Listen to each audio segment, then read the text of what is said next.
따라하십니다. 값으로 산 것이 되었으니. 고린도전서 6장 12절 20절 우리 성서일과를 따라 하나님 말씀 전합니다. 은혜 되시기를 바랍니다. 주현절 2024년 주현절을 지내고 있습니다. 주현이라고 함은 주님께서 나타나셨다라는 뜻입니다.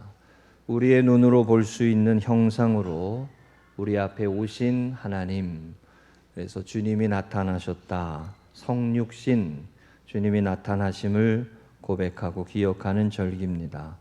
말씀이 육신이 되신 은혜로 우리에게 보이신 하나님, 우리 예수님을 우리가 볼 수 있고 들을 수 있고 또 그분을 말씀을 기억할 수 있다고 하는 것은 우리에게 놀라운 은혜고 엄청난 사건입니다. 왜냐하면 그분을 따라가면 되기 때문에 그렇습니다. 주님을 따라가는 것, 주님을 쫓아가는 것, 주님의 말씀을 기억하고 그 말씀을 쫓아가는 것, 그것이 우리의 믿음의 걸음임을 우리가 알아야 합니다. 20세기 최고의 정신의학자로 호스피스 운동의 선구자였던 엘리자베스 쾌블러 로스라고 하는 분이 있습니다. 이분이 그의 제자 데이비드 캐슬러와 함께 쓴 인생 수업이라는 책이 있는데요. 이 책은 죽음에 내몰린 사람들을 인터뷰해서 꼭 배워야 할 것들을 정리한 책으로 저자들이 인터뷰한 수많은 사람들, 호스피스 운동의 선구자였으니까요. 그분들을 그래서 인터뷰한, 죽음을 앞둔 사람들을 인터뷰한 내용을 담고 있습니다. 이 내용에 보면 삶이 기회이자 아름다움이며 놀이라고 말하는 내용이 있어요. 살아가는 것 자체가 축복이라는 겁니다.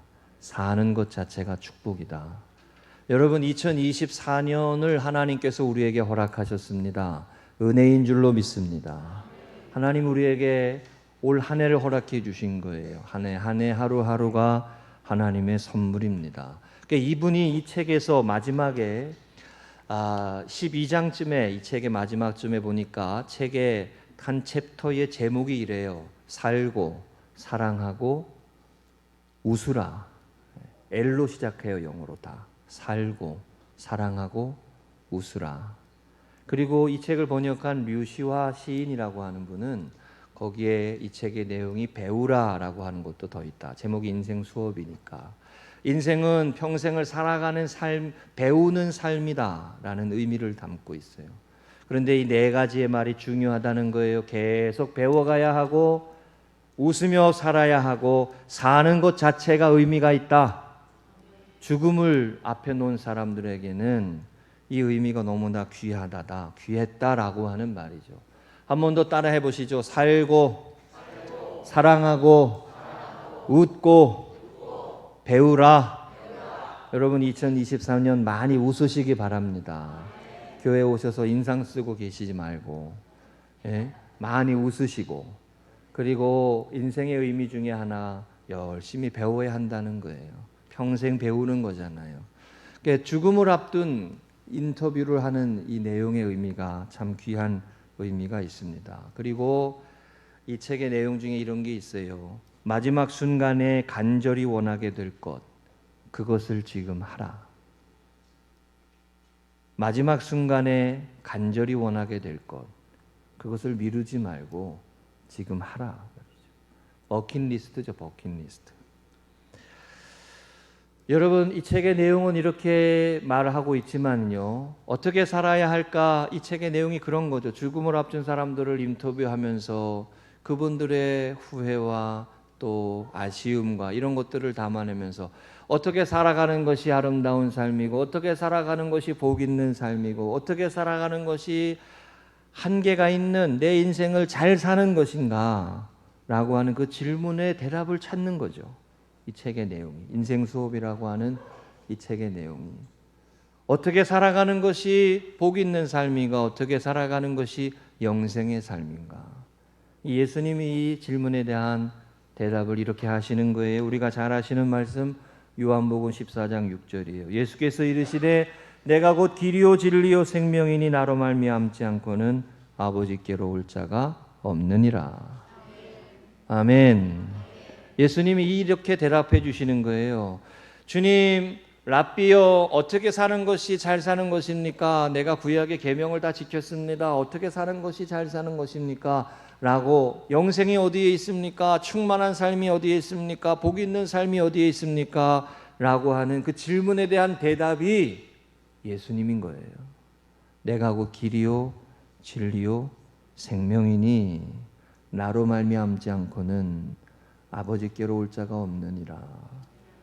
여러분, 2024년 어떻게 살아가는 것이 복 있는 삶입니까? 여러분과 저에게 남겨진 시간들을 어떻게 살아가는 것이 아름답게 사는 것입니까? 라고 하는 질문과, 이게 철학자들의 질문이고 모든 인생들의 질문이었잖아요. 그럴 때에 길과 진리와 생명이 되시는 예수님을 따라가는 삶, 이 복 있는 삶이 대답이 됨을 고백하고 경험하시기를 축복합니다. 할렐루야. 야고보서 4장 4절의 말씀에도 비슷한 말씀이에요. 하나님을 가까이 하라, 그리하면 너희를 가까이 하시리라. 하나님을 가까이 하는 삶이 복이다. 하나님 앞에 자신을 세우는 삶이 복이다. 성경의 대답은 계속 이거예요. 하나님 앞에 우리를 세우라.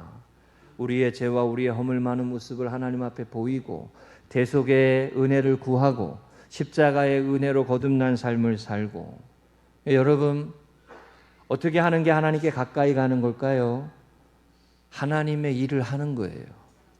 하나님의 나라를 위해 사는 거예요. 하나님의 영광을 위해서 살라는 거예요. 할렐루야. 그게 오늘 고린도전서 6장의 말씀에 몸으로 하나님께 영광을 돌리라는 말씀의 내용과 연관이 있습니다. 이 고린도전서 6장의 말씀은요, 앞에 부분에 세상 법정에 송사하지 말라, 이런 내용이 나옵니다.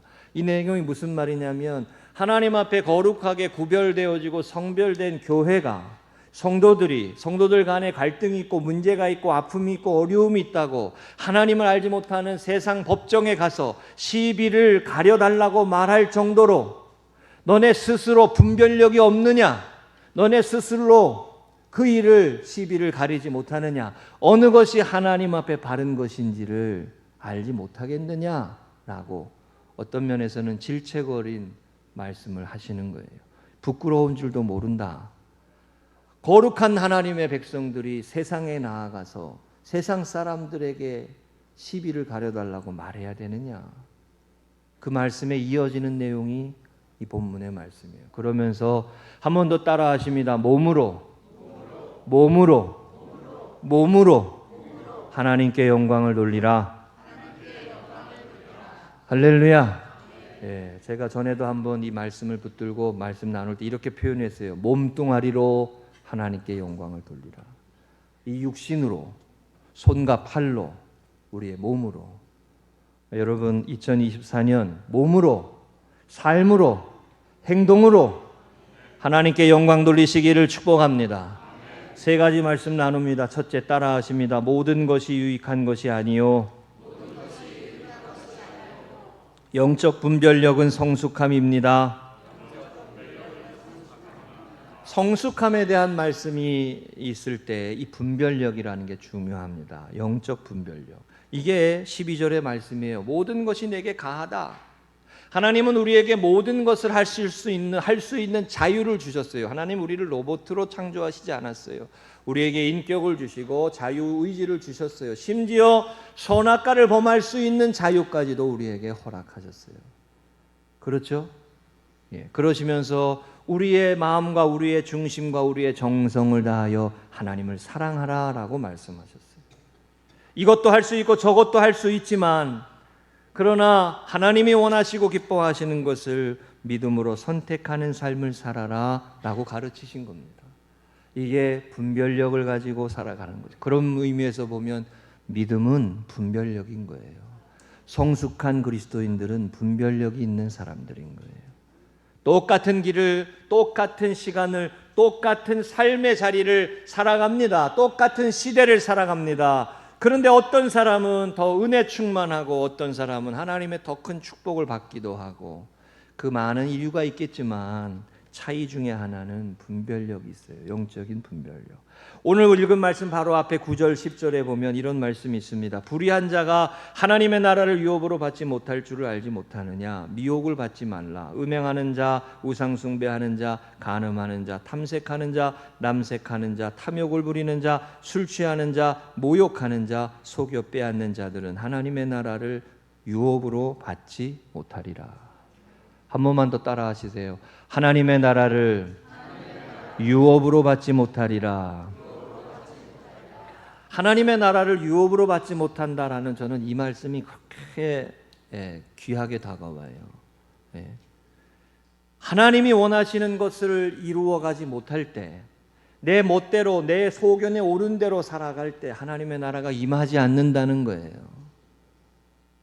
불의하고 거짓되고 진실하지 못할 때 하나님의 나라가 임하지 못한다는 거예요.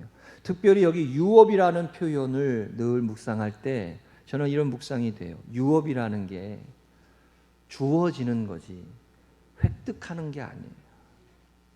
내가 열심히 해가지고 내가 어떤 업적을 내려가지고 얻는 게 아니라 하나님이 우리에게 은혜로 주시는 거예요.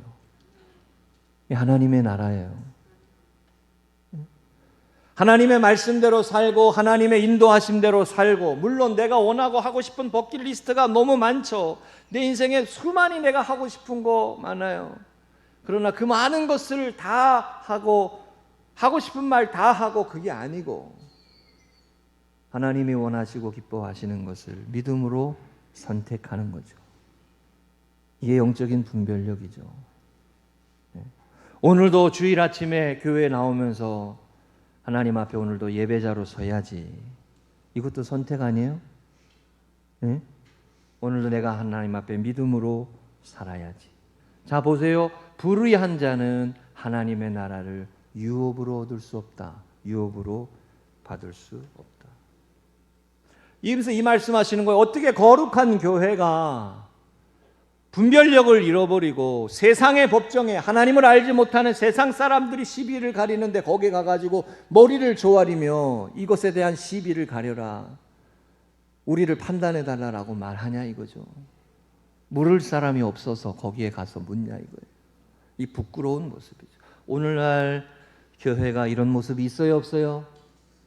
얼마나 창피한 거예요. 얼마나 창피한 거예요.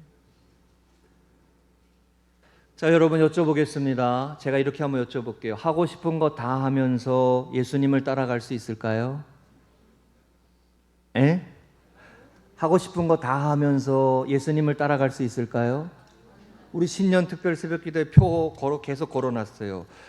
저거 보시면 알 수 있죠. 뭘 버리고? 뭘 버리고? 버리고, 그물을 버리고. 내가 하고 싶은 거 다 하면서 주님을 따라가는 게 신앙생활 아니에요. 내가 하고 싶은 건 내려놓고, 때로는 내가 주님보다 앞서지 않도록 주의하고, 그게 신앙생활이죠. 그게 주님을 따라가는 것이죠. 우리가 세상에서 더 좋은 학교를 가거나 더 좋은 직장을 얻거나 더 좋은 목표를 향해 노력하고자 할 때도 하물며 그렇습니다. 여러분, 손흥민 선수가 결혼을 아직 안 했어요. 그죠?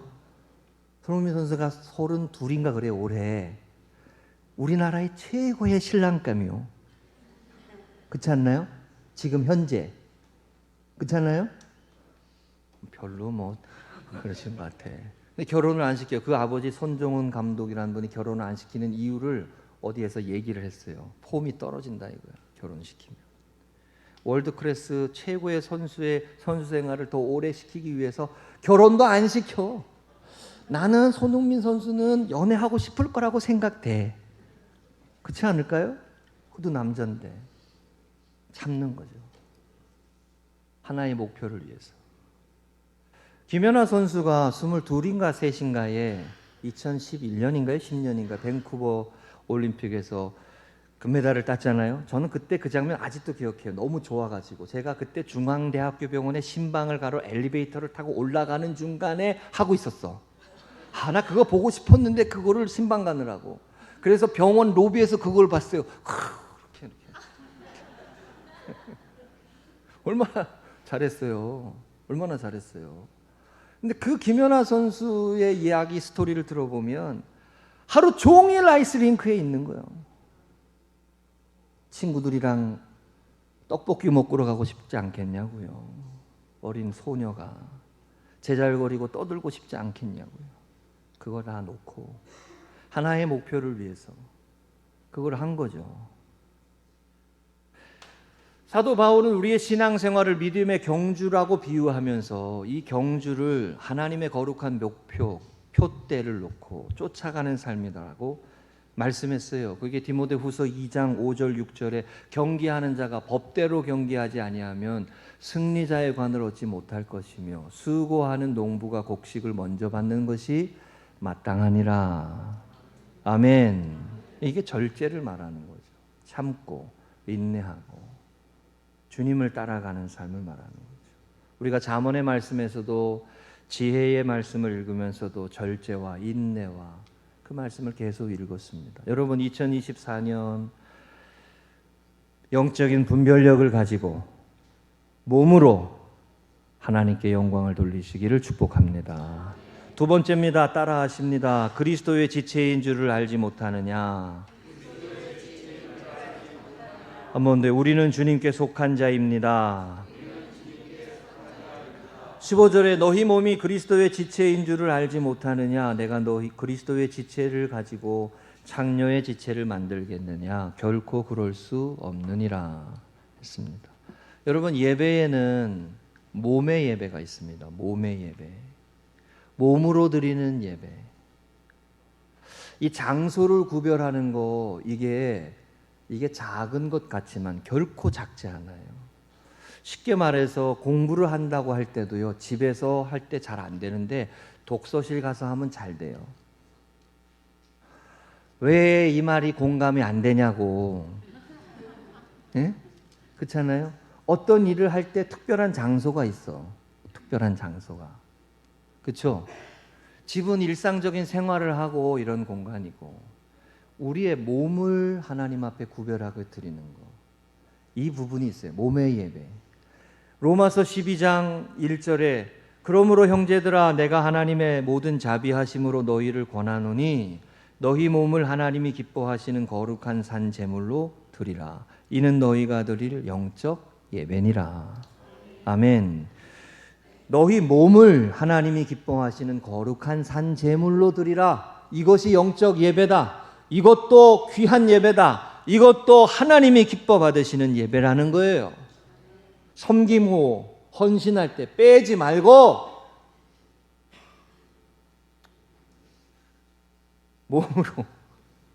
몸으로 드리라는 거죠.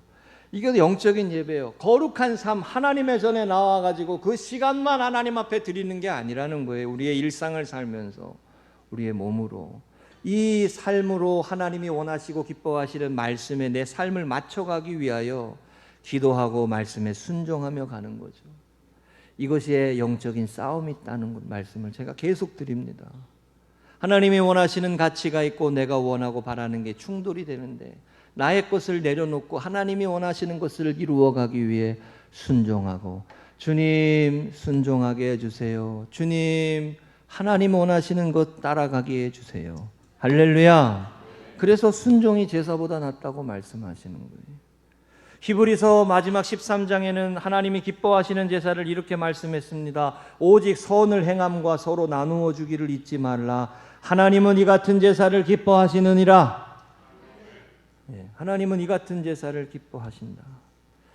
오늘날 성도들이 하나님 앞에서 제가 계속 말씀드리는 것 중에 하나가 오늘날은 교회에서 그리스도인들이 수가 문제가 아니에요. 숫자가. 오늘날 우리 교회는 성도들인 숫자가 중요한 게 아니라 성숙함이 중요한 거예요. 오늘날에 우리가 하나님 앞에 기도해야 할 것은 성숙함이에요. 성숙함. 그래서 제가 우리 교회에 올 때 하나님 앞에 기도했던 세 가지의 비전을 놓은 거예요. 거룩한 교회, 거룩한 교회, 건강한 가정, 복 있는 성도. 제가 하나님 앞에 기도하며 담임 목회를 준비하며 하나님 앞에 간구하며 사모했던 것 중에 하나가 첫 번째가 하나님 거룩한 교회 되게 해주세요. 하나님 거룩한 교회 되게 해주세요. 세상의 빛과 소금이 되기 위해서 하나님의 거룩하심을 닮아가는 교회 되게 해주세요. 그 거룩한 교회를 말할 때 성도들 우리들이 이 몸의 예배가 있는 거예요. 몸의 예배. 예수님께서 유대 사회에서 형식적인 모습으로 당시의 지도자들이었지만 그 바리새인들과 서기관들을 향해서 얼마나 질책하셨는지 모릅니다. 여러분, 위선이라는 게 있어요. 위선. 말로는 모든 것을 다 할 것 같지만 삶으로는 따라주지 않는 거예요. 어제 우리 철로 역정하는데 청년들하고도 얘기하는 중에 그 내용이 있었어요. 토커티브, 말만 많이 하는 사람. 말은 번지를 하고 뒤따라오는 건 없어. 말로는 뭐 다 했어. 말로는 다 했어. 와우, 그 사람 따라가면 뭐 되게 잘 될 것 같아. 그랬더니 딱 들어가 봤더니 속빈 강정이요. 얼마나 허망해요. 세상 사람들이 교회의 믿음의 성도들을 보고 여러분 겉에서 깨끗하고 화려하게 옷 입고 이렇게 예복을 입고 이렇게 하는데 말 몇 마디 해보면은 세속적이고 이기적이고 자기중심적이고 그러니까 실망하는 거 낙심이 되는 거죠. 그 바리새인과 서기관들을 향해서 예수님 뭐라 그러셨어요? 이 독사의 자식들아 이렇게 표현했어요. 얼마나 심하게 욕을 하셨는지 아주 더럽고 역한 경건이다라고 말씀했어요. 여러분 우리가 하나님이 원하시는 기준에 맞춰가기 위해서 제가 말씀을 준비하면서 다시 이 찬양이 생각났어요. 주여 진실하게 하소서. 주여 진실하게 하소서. 오늘 하루 순간을 주가 주신 힘으로 승리하기 원하네. 주여 나를 진실하게 하소서. 주가 주신 힘으로 승리할 수 있다. 내가 진실하게 되는 것도 기도해야 되는 거예요. 내가 정직하며 살아가는 것도 하나님이 주시는 은혜를 사모해야 되는 거예요. 성령의 충만함을 사모해야 한다는 거예요. 지난 주간에 마가복음 4장에 씨 뿌리는 비유의 말씀이 있었어요. 거기에 네 가지 땅 중에 씨 뿌리는 비유 중에 가시 덤불의 내용이 있었습니다. 우리 이 말씀 한번 스크린 보고 다 같이 한번 더 읽겠습니다. 시작. 또 어떤 이는 가시떨기에 뿌려진 자니 이들은 말씀을 듣기는 하되 세상의 염려와 재물의 유혹과 기타 욕심이 들어와 말씀을 막아 결실하지 못하게 되는 자요. 아멘. 자, 결실을 말씀했는데 이 결실을 막는 게 있다는 거예요. 말씀이라는 씨앗이 뿌려져 가지고 뿌리를 내렸어요. 줄기가 올라왔어요. 줄기가 뻗어가는데 이 줄기가 뻗지 못하도록 막는 게 있대요. 하나님의 말씀의 기운을 막는 게 있다는 거예요. 막는 게. 그게 뭐냐? 세상의 염려와 재물의 유혹과 기타 욕심들이라 그랬어요.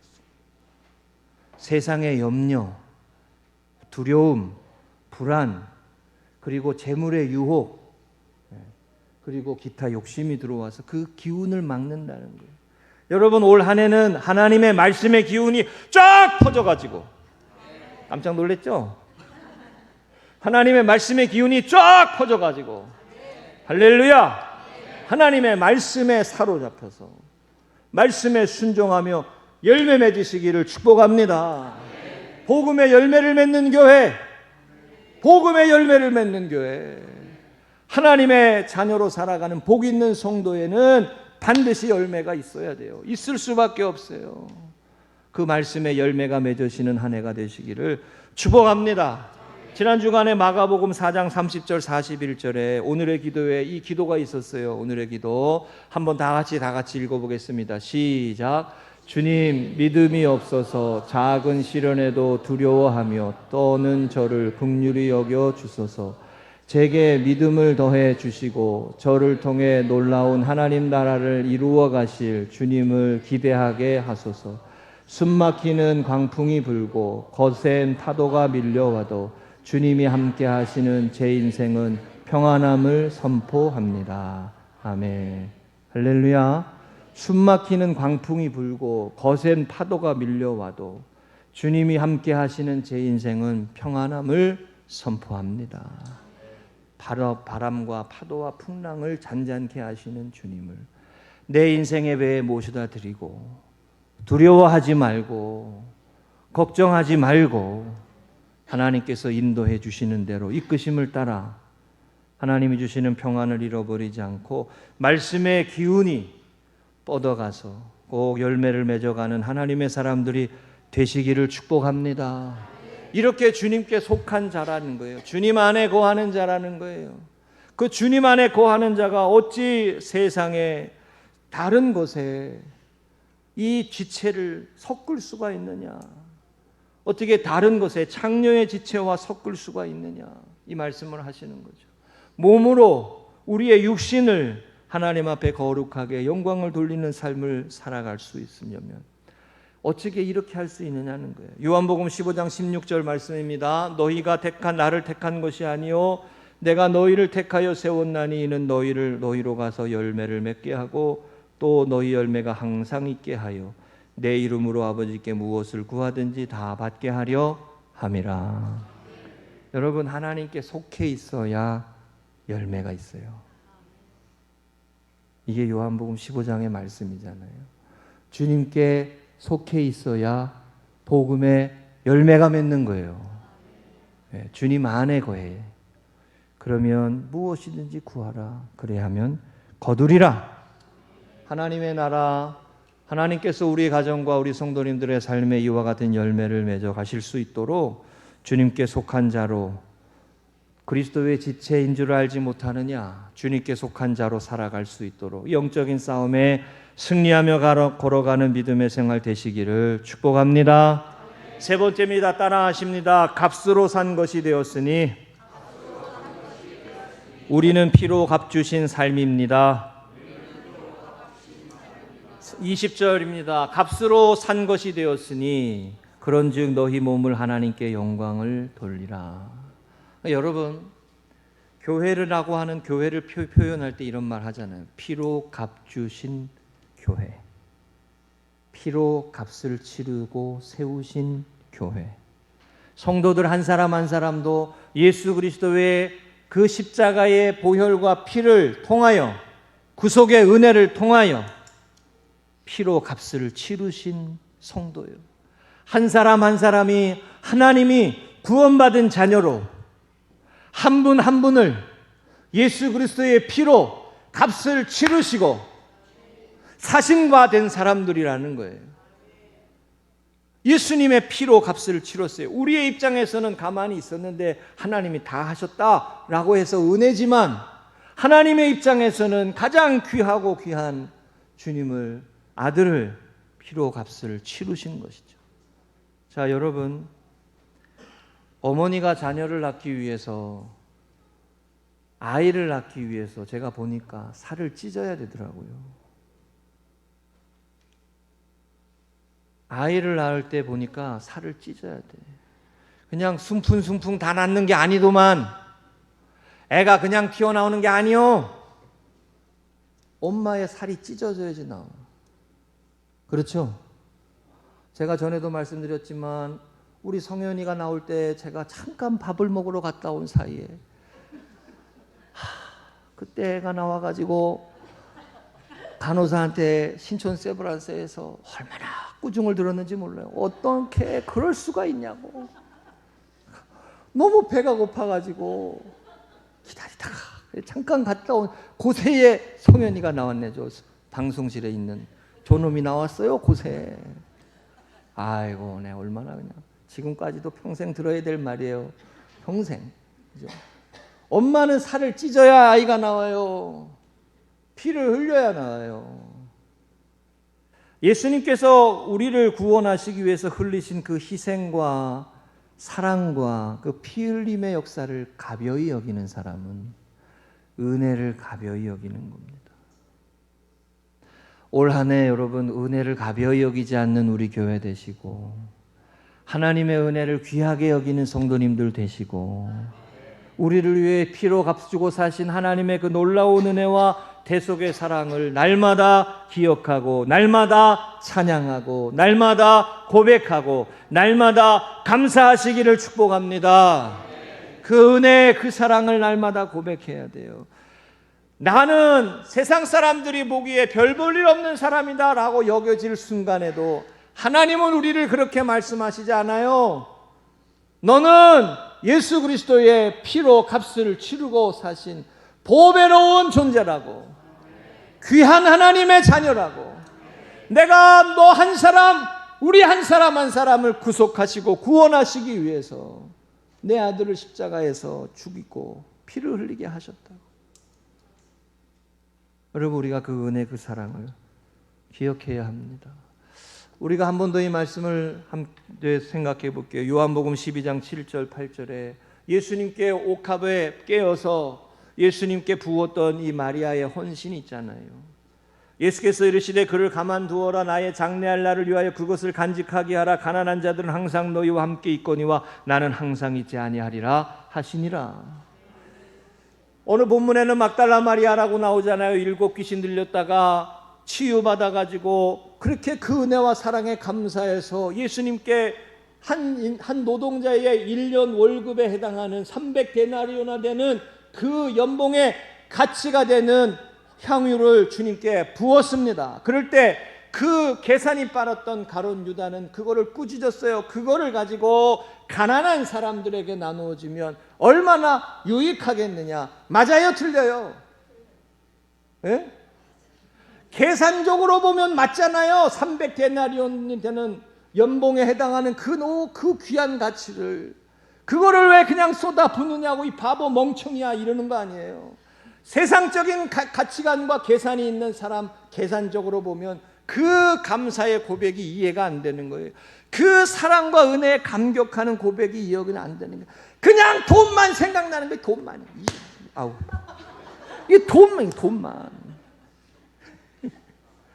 그거 가지고 신앙생활 하는 게 아니란 말이에요. 그 사랑과 그 은혜, 나처럼 설교하는 사람도 없어요. 그 사랑과 그 은혜를 기억해야 되는 거예요. 계산적으로만 보면 답이 안 나와요, 여러분. 신앙생활이 계산으로만 하면 답이 안 나와요. 우리가 지난주에 구역회 했지만 구역회 하면 예산 세워 계산만 해가지고는 답이 안 나와요. 믿음으로 세워야지. 할렐루야. 이게 믿음으로 하는 거 아니에요. 계산으로만 하니까 인간적인 계산에 벗어나지 못하는 거 아니에요. 그런데 예수님이 향유 부은 여인의 헌신을 뭐라고 말씀하셨어요? 가난한 자들은 항상 너희와 있을 것이냐. 가난한 자들을 무시하고 외면하고 소외되고 이렇게 말씀하신 게 아니에요. 그들을 돕고 헌신하고 돌보는 건 귀한 일이나 예수님의 죽음을 장례를 준비한 것이다. 이 여인의 헌신이 복음이 전하여진 곳마다 증거될 것이다. 복음의 핵심 중에 하나는 그 십자가의 은혜, 피 흘려서 우리를 위하여 죽으신 예수 그리스도 그 은혜, 그 사랑에 감사하는 거고 감격하는 거고 그 은혜 받은 자임을 깨닫는 거라는 말이죠. 할렐루야. 따라하십니다. 나는 은혜 받은 자이다. 아멘이세요?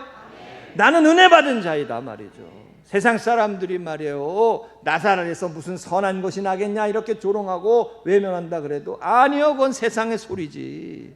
나는 하나님의 은혜 받은 자요. 나는 하나님의 축복을 받은 자요. 그래서 베드로전서 1장 9절에 이렇게 말씀했어요. 너희는 택하신 족속이요 왕같은 제사장들이요 거룩한 나라요 그의 소유가 된 백성이니 너희를 어두운 데서 불러내어 그의 기이한 빛에 들어가게 하시니 아름다운 덕을 선포하게 하려 하심이라. 택하신 족속, 왕같은 제사장, 거룩한 나라, 그의 소유가 된 백성이라고 했어요. 스스로 메뚜기라고 여기고 하나님이 약속하신 땅으로 나아가지 못하는 그 10명의 정탐꾼이 되지 말고 하나님이 우리와 함께 하시면 하나님이 우리에게 허락하신 저 땅을 차지할 줄로 믿습니다 라고 믿음으로 나아가는 삶이 되어야 하는 것이죠. 여러분, 데살로니가전서 5장 19절과 22절의 말씀에 이 말씀이 있어요. 이 말씀은요, 바로 앞에 항상 기뻐하라, 쉬지 말고 기도하라, 범사에 감사하라, 이는 그리스도 예수 안에서 너희를 향하신 하나님의 뜻이니라. 그 말씀에 이어져 나오는 말씀이에요. 성령을 소멸치 말고. 예언을 멸시하지 말고 범사에 헤아려 좋은 것을 취하고 악은 어떤 모양이라도 버리라. 이게 분별이에요, 분별. 성령을 소멸치 말고 항상 하나님의 영을 사모하고 성령 충만함을 구하고 예언을 소멸치 말고 멸시하지 말라. 하나님의 말씀을 가벼이 여기지 말라는 거예요. 멸시하지 말라. 하대하지 말라. 귀찮게 여기지 말라. 하나님의 말씀에 이끄심을 따라가야 한다는 거예요. 그렇게 하나님 앞에 쓰임받고 하나님 앞에 세워지는 하나님의 사람이 될 수 있는 겁니다. 사랑하는 우리 성도님들, 2024년 한 해 하나님께서 값으로 산 것이 되었으니, 아까 우리 인생 수업이라고 하는 엘리자베스 케블러 로스라고 하는 분이 뭐라고 얘기했어요? 살고, 배우고, 웃고, 사랑하라. 되게 중요한 말이잖아요. 살고, 사랑하고, 웃으라, 배우라 말이죠. 거기에 살고가 있어요. 살고. 하나님께서 저와 여러분에게 오늘 올 한 해를 살아가게 하셨사오니 값으로 사신 것이 되었고 우리에게 은혜를 주시고 기회를 주셨으니 몸으로 하나님께 영광을 돌리는 한 해가 되시기를 주의 이름으로 축복합니다. 유익한 것을 분별할 줄 알아야 돼요. 그것이 성숙한 삶입니다. 주님 안에 거하며 몸의 예배를 드리고 하나님이 값으로 치르신 귀한 존재임을 알고 세상에서 아무렇게나 하지 말고 내 삶을 아무렇게나 흘려버리지 말고 시간을 헛되이 보내지 말고 하나님께 영광 돌려서 귀한 복음의 열매를 맺어가는 우리 교회 금성교회 되시기를 주의 이름으로 축복합니다.